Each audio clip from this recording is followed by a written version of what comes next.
Hello friends, good afternoon. এখন বাজে বিকেল 4টে আর আজ হলো শনিবার। আমি আমার ব্লগটা এখান থেকে শুরু করছি, দেখতে থাকো।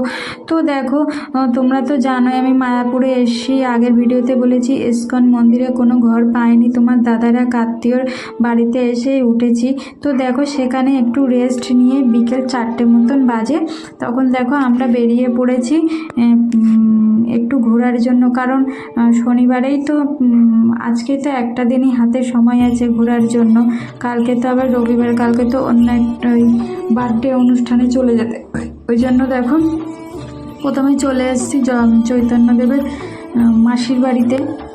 কত সুন্দর জায়গা। আর জানো তো এই জায়গায় জানো তো ফটো তোলা বা ভিডিও করা নিষিদ্ধ ছিল, কিন্তু তাও আমি লুকিয়ে লুকিয়ে করেছি। আমি কেন, যারা যারা দেখতে গেছিলো তারা লুকিয়ে লুকিয়ে অনেক ভিডিও ফটো তুলেছে। তো দেখো তোমরা যারা যারা এখানে এসছো তারা তো জানোই কি কি এখানে আছে, কত সুন্দর পরিবেশ, তাই না? তারপরে দেখো রাধাকুণ্ড বলে একটা ঘাট আছে, সেখানে জানো তো প্রচুর মাছ আছে।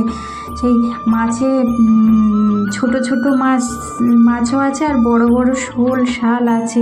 আর মাছগুলো জানো তো বিস্কুট খাওয়ার জন্যই কাছে চলে আসছিল। কত মানুষে দেখো বিস্কুট দিচ্ছে, কিনে কিনে বিস্কুট দিচ্ছে। আর দেখো কত বিস্কুট পড়ে রয়েছে, দেখেছো? কত খাবে, তাই না?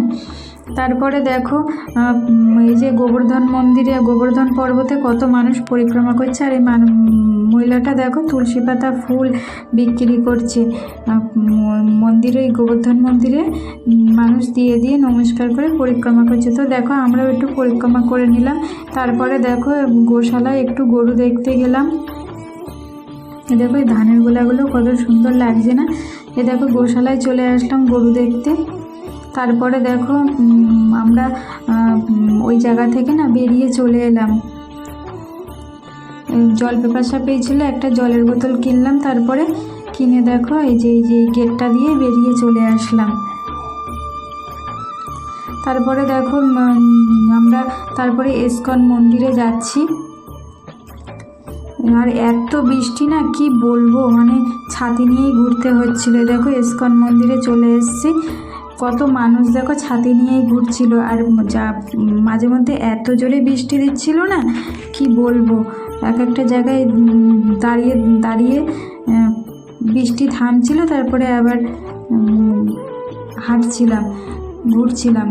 তারপরে দেখো এবারে না নতুন একটা দেখে জিনিস করেছে, মানে আমরা যেমন সিনেমা হলে সিনেমা দেখি না, ওইরকমই ঠাকুরের কিছু দেখানোর জন্য সিনেমা হলের মতো করেছিল। তো আমরা দেখো দেখতে চলে এলাম, কিন্তু ওখানে ফোনের ভিডিও করা নিষিদ্ধ ছিল, তাই ভিডিও তুলতে পারিনি। তো আমার ব্লগটা এই পর্যন্ত। যদি ভালো লেগে থাকে লাইক কমেন্ট শেয়ার করবে। টাটা।